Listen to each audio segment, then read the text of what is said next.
नमस्कार दोस्तों, सभी का हार्दिक अभिनंदन है। और ये हमारी क्वेश्चन आंसर की श्रृंखला इसी तरह से चलती रहेगी। और आज हम आपके लिए नए टॉपिक को लेकर के आए हैं। और आज का हमारा टॉपिक रहने वाला है आपके लिए कौन सा, भारत का अफवाह तंत्र। अफवाह तंत्र से संबंधित जितने भी हम क्वेश्चन हैं उनको ऑब्जेक्टिव टाइप क्वेश्चनों के माध्यम से करेंगे।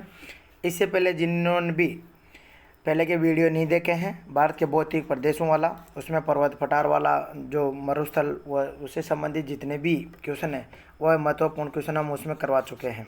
ठीक है, ये श्रृंखला हमारी इसी तरह से चलती रहेगी और आपके सुझाव भी अब हमें देते रहिए। और ये सारे के सारे क्वेश्चन आपके सामने जो दिखाई दे रहे हैं ये किसी एग्जाम में आए हुए क्वेश्चन हैं। तो आप इन क्वेश्चनों को आंसर देने से पहले एक बार अपने जो आंसर हैं उनको कॉपी में लिख ले और उसके बाद में आंसर दे। क्वेश्चन को ध्यानपूर्वक पढ़े, उसके बाद में आंसर दे, जिससे ये पता चले कि आपकी तैयारी किस तरह से चल रही है। तो ठीक है दोस्तों, शुरू करते हैं। और आज के सामने जो सबसे पहला क्वेश्चन है वह है हिमालय पर्वत की नदियों की विशेषता। जो हिमालय पर्वत की नदियाँ हैं उनकी विशेषता पूछी जा रही है। देखो, नदियों को जो अफवाह तंत्र है उसे दो प्रकार से बांटा गया है। एक तो हिमालय तंत्र की नदियाँ और एक है कौन सी, प्रायद्वीपीय तंत्र की नदियाँ। इनकी विशेषता क्या होती हैं? प्रायद्वीपीय तंत्र की नदियाँ हैं, प्रायद्वीपीय तंत्र की नदियाँ होती है वो मौसमी होती है। कैसी होती है? मौसमी। कहने का मतलब मानसून में, जब मानसून आता है तब उनमें जल का प्रवाह बना रहता है, अन्यथा नहीं रहता। जबकि प्रायद्वीपीय तंत्र की नदियों का जो मेन जल का स्रोत होता है वह हिमनद होता है। क्या होता है? हिमनद। तो इनमें ध्यान रखना, ये वर्षवाहिनी होती हैं और साल भर इनमें जल बना रहता है। तो इसमें आंसर देखते हैं। और जो ये क्वेश्चन आया हुआ है देखिए आपके सामने, किसी एग्जाम में आया हुआ है, सेकेंड ग्रेड मैथ में, एक 2011 में आया हुआ क्वेश्चन है।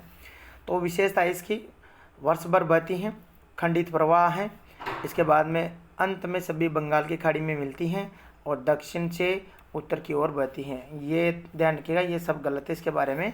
और हिमालय तंत्र की नदी के बारे में जो यहाँ पे जो सही एकदम दिया हुआ है, जैसा कि भी हमने बात की थी कि ये वर्षवाहिनी होती हैं, क्योंकि इनका जो जल का स्रोत होता है वह ग्लेशियर होता है। क्या होता है? ग्लेशियर होता है। तो इस तरह से इनको भी आप देख सकते हैं।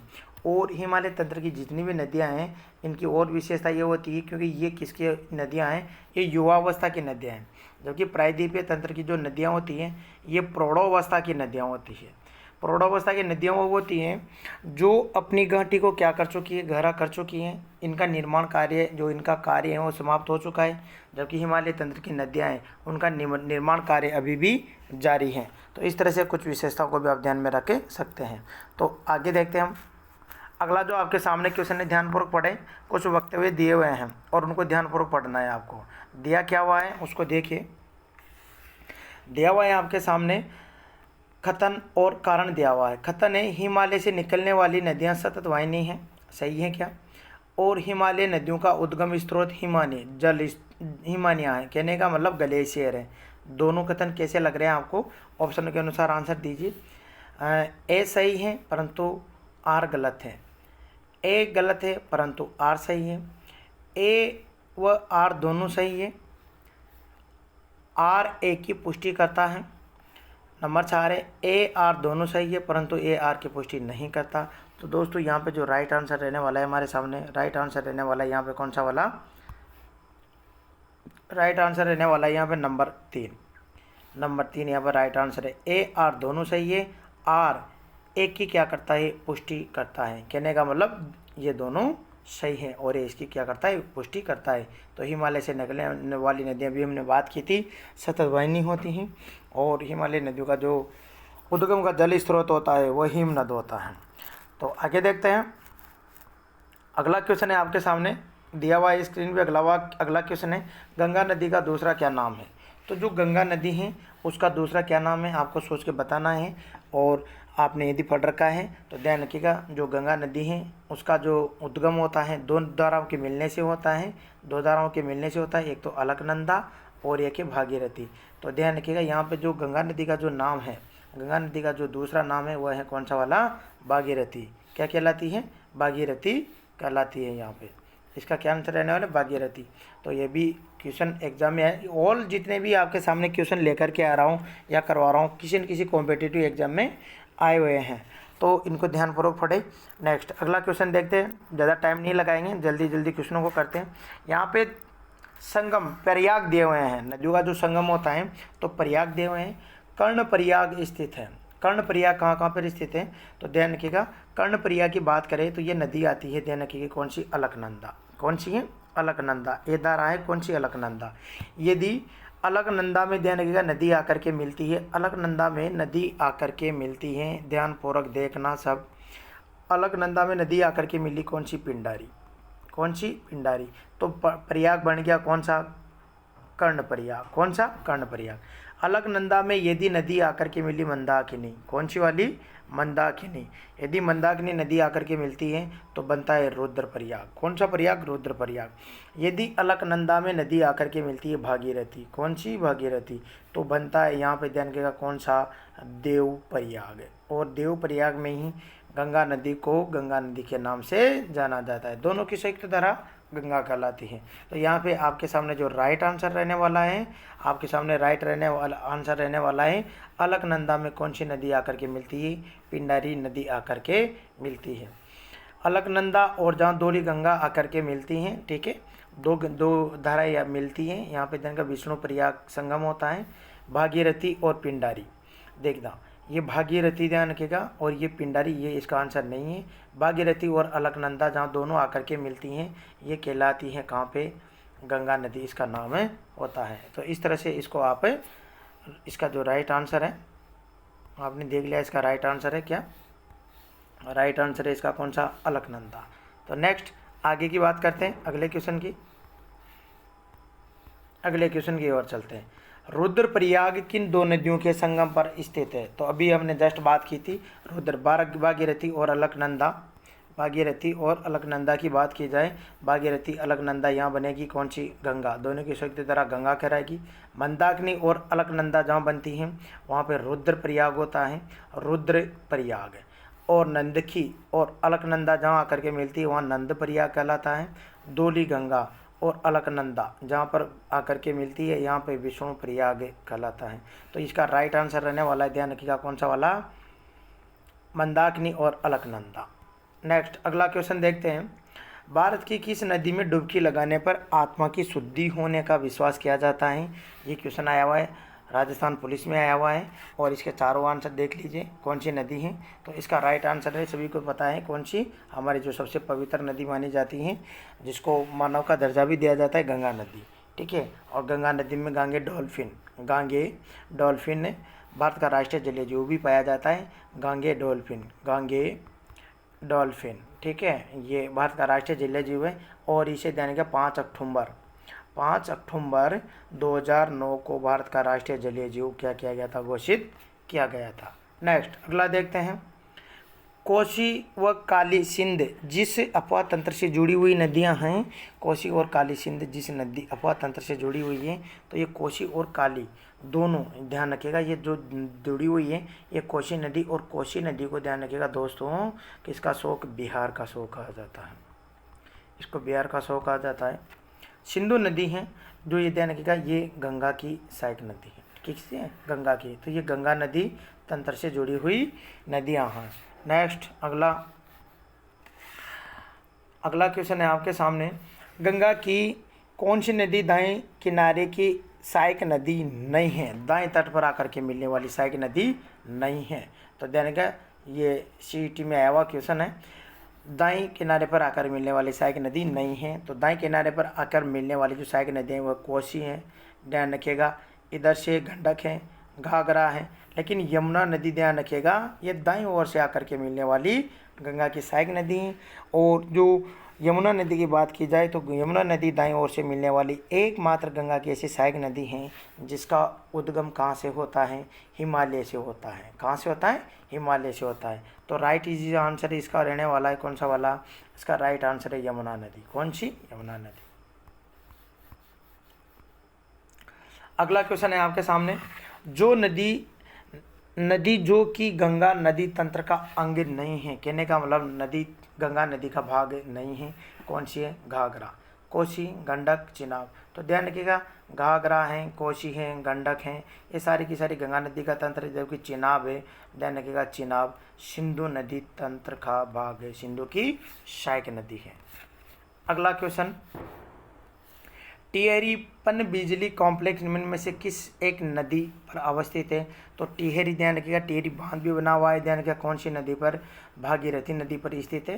ठीक है, ये जो टिहरी बांध है, टिहरी बांध दो नदियों के संगम पर बना हुआ है, एक तो ध्यान रखिएगा भागीरथी, भागीरथी, और एक है ध्यान रखिएगा इधर से कौन सी? बिलांगना, बिलांगना, बिलांगना, बिलांगना और भागीरथी के संगम पर ध्यान रखिएगा टेरी बांध स्थित है। टेरी बांध की हाइट की बात की जाए तो 61 मीटर ऊंचाई, उत्तराखंड में है। ठीक है, जोन भूकंप नंबर जोन 5 के अंतर्गत आता है। तो इस तरह से इसको आप ध्यान में रख सकते हैं। कौन सी नदी? भागीरथी नदी। अगला क्वेश्चन देखते हैं हम, निम्न में से किस नदी को दक्षिण की गंगा के नाम से जाना जाता है? तो दक्षिण की गंगा और एक दक्षिणी गंगा, दो नदियां हैं। दक्षिण की गंगा तो कावेरी को कहा जाता है, और दक्षिणी गंगा, ध्यान रखना दोस्तों, दक्षिणी गंगा गोदावरी को कहा जाता है। तो देखते हैं क्या राइट आंसर रहने वाला है। कृष्णा, गोदावरी, महानदी और पेरियार। तो दोस्तों यहाँ पे कावेरी ऑप्शन में नहीं है, तो इसका जो राइट आंसर रहने वाला है वह है कौन सी? गोदावरी नदी आपको यहाँ पे लगाना है।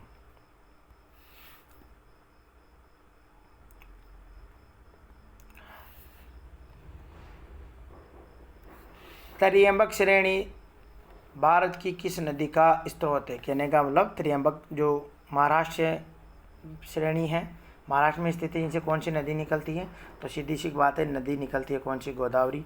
गोदावरी प्रायद्वीपीय भारत की अथवा दक्षिण भारत की सबसे लंबी नदी है। 1465 किलोमीटर इसकी लंबाई है गोदावरी नदी की। नेक्स्ट अगला क्वेश्चन देखते हैं हम, दक्षिण भारत की सबसे बड़ी नदी कौन सी है? अभी हमने बात की थी, दक्षिण भारत की जो सबसे बड़ी नदी है, दक्षिण भारत की सबसे बड़ी नदी है वह है कौन सी? गोदावरी नदी है। कावेरी नदी, ध्यान रखिएगा इसको दक्षिण की, क से की ध्यान रखना, दक्षिण की गंगा कहा जाता है। गंडक है, ध्यान रखिएगा ये गंगा की सहायक नदी है। ठीक है, ये कृष्णा नदी है। नेक्स्ट अगला देखते हैं, आपके सामने दिया हुआ है, निम्न में से किन नदियों के डेल्टाई भागों में मैंग्रोव वन पाया जाता है? और मैंग्रोव वन ध्यान रखिएगा सुंदरबन डेल्टा की विशेषता है। ठीक है, तो ये नदियाँ जहाँ पे अपना मुहाना बनाती हैं, नदियाँ जहाँ पे अपना मुहाना बनाती हैं, नदियाँ मुहाना बनाती हैं, उन नदियों में, उन नदियों के मुहाने पर ध्यान रखिएगा कौन से वन पाए जाते हैं? डेल्टाई वन पाए जाते हैं। तो ध्यान रखिएगा गंगा नदी का, गोदावरी का, कृष्णा का, यहाँ पे तीनों का ही जो डेल्टा बनता है वहाँ पे ध्यान रखिएगा मैंग्रोव वन पाया जाता है। तो इसका राइट आंसर रहने वाला है आपके सामने कौन सा वाला? राइट आंसर रहने वाला है 1 2 3। इसका राइट आंसर है 1 2 3, इसका राइट आंसर है। अगला क्वेश्चन देखते हैं, गंगा की सहायक नदी नहीं है। तो ध्यान रखिएगा आपको पता होना चाहिए कि कौन कौन सी गंगा की सहायक नदियाँ हैं और कौन कौन सी गंगा की सहायक नदियाँ नहीं हैं। तो गंगा की सहायक नदियों की यहाँ पे बात की जाए तो गंगा की जो सहायक नदियाँ हैं वह गोमती हैं, गोमती बिल्कुल, घाघरा है, सोन नदी है, और यहाँ ध्यान रखिएगा मानस। मानस जो हैं ये ब्रह्मपुत्र की सहायक नदी है।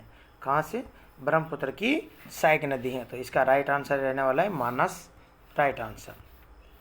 कामेंग किसकी सहायक नदी है? कामेंग, तो ध्यान रखिएगा कामेंग में डायरेक्ट बता दूँ इसका आंसर। इसका जो राइट आंसर है वह है कौन सी? ब्रह्मपुत्र नदी की सहायक नदी। अगला देखते हैं, निम्न में से किस नदी को सांगपो, किस नदी को सांगपो नदी के नाम से जाना जाता है? तो दोस्तों ध्यान रखिएगा जो नदी है ब्रह्मपुत्र नदी, उसको सांगपो नदी के नाम से जाना जाता है। सांगपो तिब्बत में कहा जाता है, इसे क्या?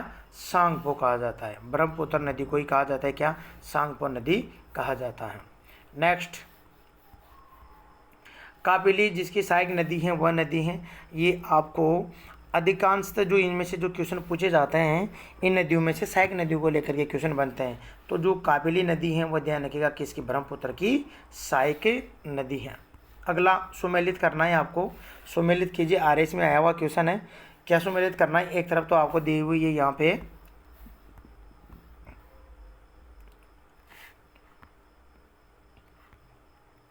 क्वेश्चन बड़ा है, और बढ़ाए, ध्यान से देख लेना। सुमेलित करना है आपको, यहाँ पे क्या सुमेलित करना है, देखो एक तरफ नदियाँ और एक तरफ सहायक नदियाँ। तो यहाँ पे नदियाँ देनी है आपको सहायक नदियाँ। तो ध्यान रखना, गोदावरी की जो सहायक नदी है, गोदावरी की सहायक नदी है पेनगंगा, ठीक है। महानदी की जो सहायक नदी है वह है कौन सी वाली, शिवनाथ, ठीक है। और इधर से दामोदर की जो सहायक नदी है बरारकर, और कावेरी की जो सहायक नदी है वह है कौन सी, भवानी। कौन सी, भवानी। तो इसका राइट आंसर रहने वाला है 2 3 4 1, 2 3 4 1। तो राइट आंसर है इसका नंबर 2। कौन सा, नंबर 2 इसका राइट आंसर है रहने वाला है। तो आराम से आप एक बार इसको और भी देखें और अपना आंसर चेक करें। देखो अगला है, निम्न में से कौन सी नदी सह्याद्री के पश्चिम की ओर से बहने वाली नदी नहीं है। तो ये ध्यान रखिएगा, ये पश्चिमी घाट और पूर्वी घाट पर्वत है। बात करें इसमें सह्याद्री के पश्चिम में, ये सह्याद्री पर्वत है। तो ध्यान रखिए, मांडवी ये गोवा से बहती है, पश्चिम से बहती है। भरत पूजा ये भी इधर से बहती है। श्रावती ये कर्नाटक से निकलती है। ये भी सह्याद्री के पश्चिम से बहने वाली सारी की सारी सहायक नदियाँ हैं। जबकि देखा जाए इंद्रावती, तो ध्यान रखिए ये गोदावरी की सहायक नदी हैं और ये पूर्व की ओर प्रवाहित होती हैं और कहाँ जाती है, बंगाल की खाड़ी में जल गिराती हैं। तो इस तरह से इसका राइट आंसर रहने वाला कौन सी, इंद्रावती। इंद्रावती नदी की सहायक नदी किस नदी की, अभी हमने बात की थी इंद्रावती किसकी सहायक नदी है। तो इंद्रावती जो सहायक नदी है वह किसकी नदी है, गोदावरी की सहायक नदी है। किसकी सहायक नदी है, गोदावरी की सहायक नदी है। अगला देखते हैं,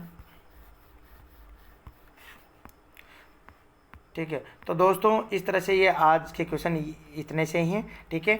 अगला वीडियो रहेगा उसमें और भी आपके लिए इसी श्रृंखला में आपको अपवाह तंत्र से संबंधित देखने को क्वेश्चन मिलेंगे। आज के लिए इतना ही, नेक्स्ट वीडियो में अगली बार मिलते हैं। धन्यवाद।